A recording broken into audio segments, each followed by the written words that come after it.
ordered here. The problem m minus 3.6 less than 6, right? So you add 3.6 to both sides. This is going to produce, this is how you have to format your answer. M less than 9.6. M less than 9.6. Now when you graph this, find a place to establish as the origin. Okay? Tomorrow I'd like you to turn around and face while I'm talking so that you can see what's going on. Establish the origin. Come someplace here to the right. Establish that as a 9.6. And listen, open circle not closed, do not shade to the right. The arrow with the inequality points to the left. Don't stop at 0 with your shading. Go all the way to the arrow indicating it goes on forever. Okay? That's what we do here. Now, problem number 10.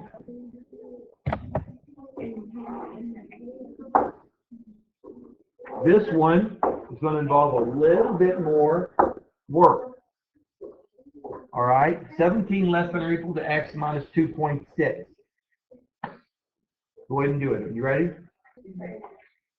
So this problem had some additional issues associated with it. Y'all quickly discovered this. First of all, add 2.6 to both sides. Some of the students last period were trying to move the 17. You look on the side of the equation where the variable is, and whatever is added or subtracted, that's what gets moved, wherever it is that you find it. So 17 plus 2.6, what I was telling this group over here in Earth Math, is 19.6. Inequality, less than or equal to, now I've got x here. But to make sure that you properly graph this thing, you've got to turn the answer around and flip the inequality with it so that it still opens up towards the x, okay, in this particular case. So this is x greater than or equal to 19.6. Then establish the origin. I'm going to place it more to the left so I have a little more room to graph. To the right of that, I'm going to establish a 19.6. Do not use an open circle here, but a closed-in circle. Heavily shade to the right. Algebraic answer, you graph, okay? Now, let's go into 6.2.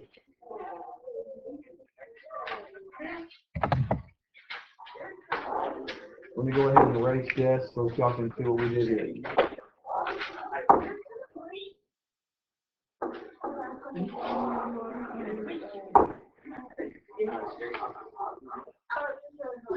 This problem here has an added limit to it. And that's you have to get the variables. There's variables on both sides of this equation. You got to get them on the same side.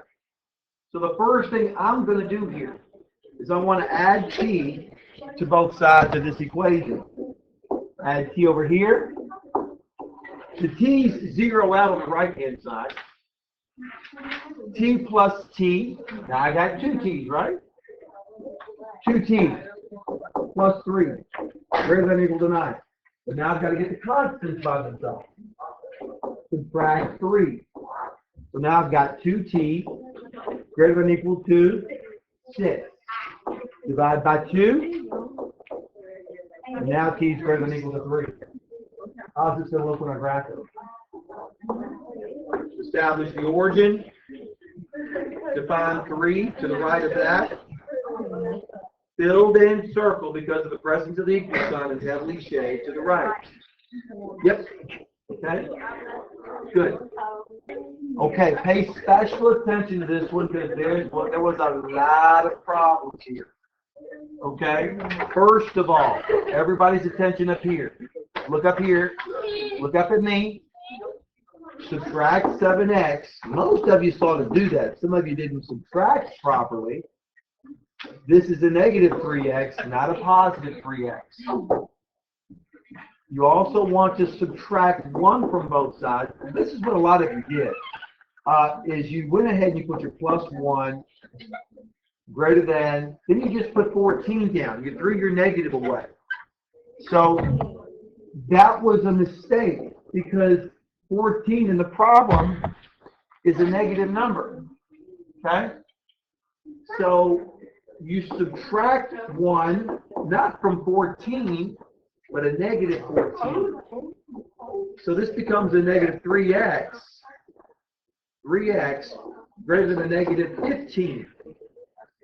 Now when you divide by the negative 3 to find out what x is, you're going to get x, turn the inequality symbol around. That's a negative 3. That's a positive. Now why do we turn the inequality symbol around? Somebody asked last period. Why is it we turn the inequality symbol around? Remember, whenever you multiply by a negative number, both sides of an equation, you invert the relationship between the two numbers. So Lori, look around here. Let's say the number was 1 and 3. Which one of those two numbers is greater? 3. So my inequality symbol would be 1 less than 3, right? What happens if I multiply both sides by negative 1? I have a negative 1 here and a negative 3 here. Now which way is the inequality symbol going to go? It's going to go the other way, isn't it? In other words, the relationship is inverted. And so you have to turn the inequality symbol around to properly illustrate what's happened here. That's why we do what we did here in this problem here. And the problem is x less than 5. Now to graph it, open or close circle. See, if y'all don't get the inequality symbol correct here, and y'all there's a third of mistakes made in here, shading the wrong way, coming up with the wrong answers. Open circle, shade left.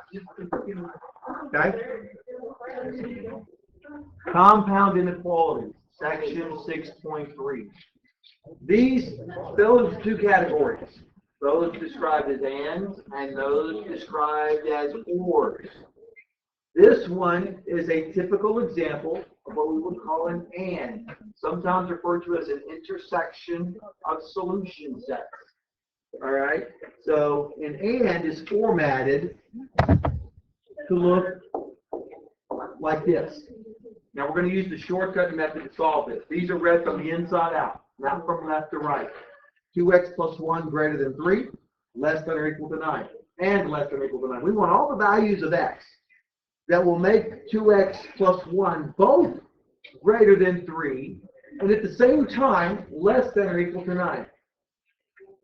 So to arrive at our answer, the first thing we do is we subtract 1 from all three parts of the equation. This produces a 2 here, 2x in the middle, and then an 8 over here. Then what should we divide all three parts by? Forgot the equal sign here. Yeah, 2.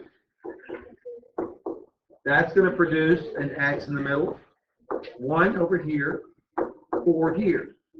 Now this being an and, the 1 and the 4 form boundaries, all the values between which will satisfy the conditions of the problem. So to graph this, I'm going to put the origin over here to the left so I have enough room to graph both endpoints, which are positive numbers. Illustrate number 1 here, 4 here. I'm going to put an open circle over the number 1 because the number 1 is not included in the solution set. There's no equal sign there. But the number 4, x can be equal to 4, it's less than or equal to 4. So we use a filled-in circle to indicate that 4 is included in the solution set, and you heavily shade in between. This is what an and looks like. Typically, a typical and solution set. 2 endpoints that boundary a portion of the number line, and all the elements in between satisfying the conditions of the equation. Okay? All right, here's the problem number 28 I want you to do in your groups. Is this formatted like an and, yes or no? Just like the other one, isn't it?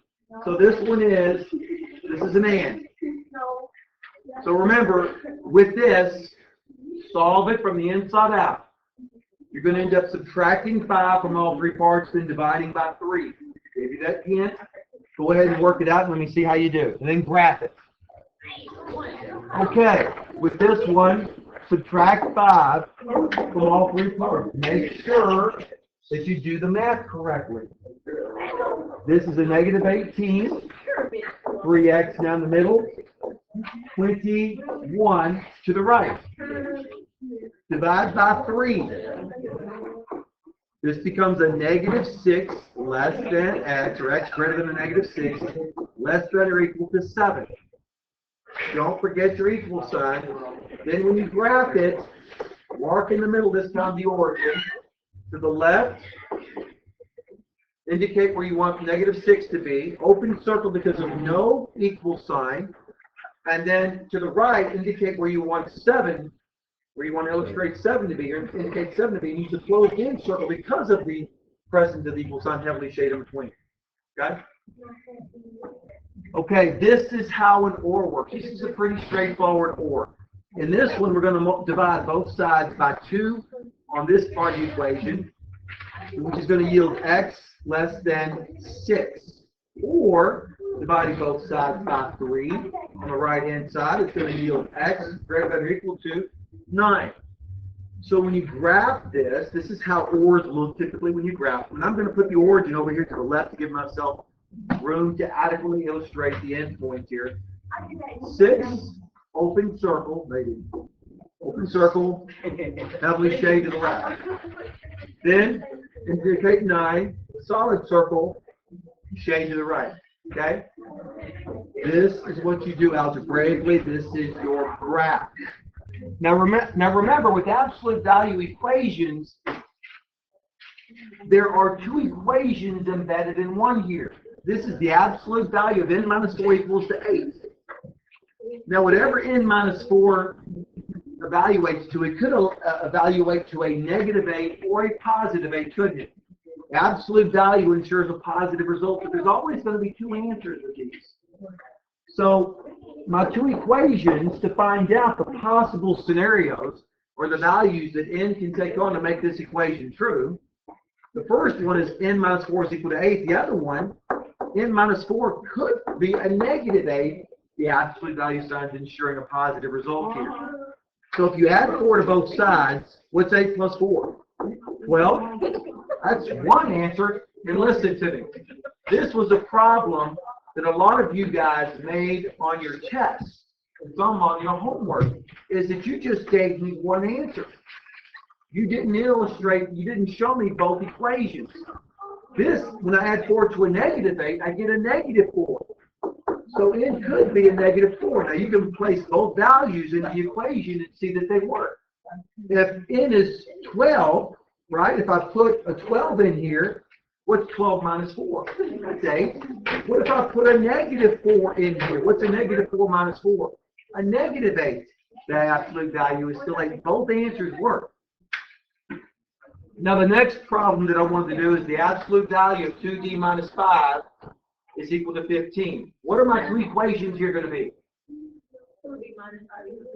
2d minus 5 equals to 15 is the first one. What's the second one? Yes. Okay, negative 15. Both cases add 5. This becomes 2d is equal to 20. 2d. This becomes 2d. What's a negative 5? When I add 5 to this side, what's the negative 15 plus 5? A what? Negative 10. Divide by 2. D here is equal to 10. That's one answer. D here is equal to a negative 5. That's your second, and you can plug them both in and see that they work. How many of these problems do you think you're going to see in your final exam? Bunch of them. Okay, this is an absolute value inequality. When you see a less than sign, are you going to think and, or are you going to think or? These are like ands in this guys. Whenever you have an absolute value expression with an inequality symbol, if this is a less than sign, I want you to think in terms of being an and as far as the solution set goes. So, but you're going to generate 2 equations just like before. The first one always looks like the equation that you started with without the absolute value signs. The second one, what you do here is this, Lori. Turn the inequality symbol around, and change the sign on the answer there to what's on the right-hand side. Solve both of these. Add 3 to both sides. That means k is going to be less than or equal to 4 over here. When I add 3 to a negative 1, what do I get? What's a negative 1 plus 3?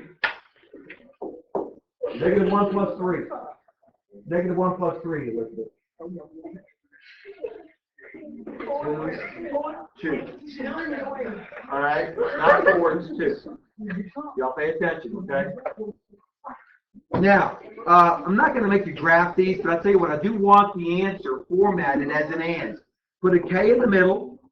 We've got a less than or equal to, because that's how you should format an and, with less than sign. Or it's actually read from the inside out. So k is going to be greater than or equal to 2 over here, less than or equal to 4. This is how I want to see the answers. Okay? Okay, real quickly on number 65. This is a trick question. Absolute value of x plus 2 less than or equal to a negative 1. Is that ever going to be true? Does absolute value ever kick out a negative number? The lowest value it could kick out would be a 0. This is asking you to find values of x, such that the absolute value of x plus 2 is less than or equal to a negative 1. That's not going to happen in the real world. There's no real solution. So I'm going to want you to put no solution here. Okay? Do not bother to set your equations up and solve. You'll be wasting your time.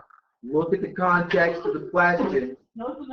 Sometimes you can just write no solution and keep going. Sometimes. Okay, when you see an absolute value inequality and it's a greater than sign, are you going to think an and or an or here? Is this an and or an or? It's an or, isn't it? Okay? This one is an or. Still, though, develop 2 equations. The first one looks just like the problem. There's no absolute value sign. The second one, turn the absolute value symbol around and change the sign, this time on the 6 to make it negative. Solve both. Subtract 4. This becomes 2r greater than or equal to 2. This becomes 2r less than or equal to a negative 10.